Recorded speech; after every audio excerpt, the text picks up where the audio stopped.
How to log in SoundCloud account. Let's see in this video. Before getting started, subscribe to our channel and hit the bell icon for more updates from us. Now let's get into the video. First of all, you need to open up your SoundCloud application on your device. Once you open up the app, you'll be able to see this interface. At the lower button, there are two options: create an account and I already have an account option.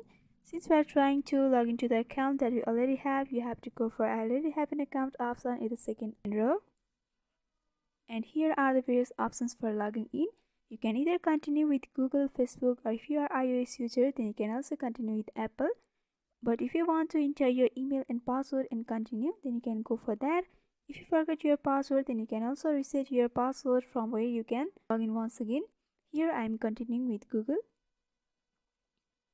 If you are continuing with Google, then you need to choose your Gmail account with which you want to log into your SoundCloud account. Once you do that, you will be directly logged into your account. You can see over here. So this is how you log in SoundCloud account.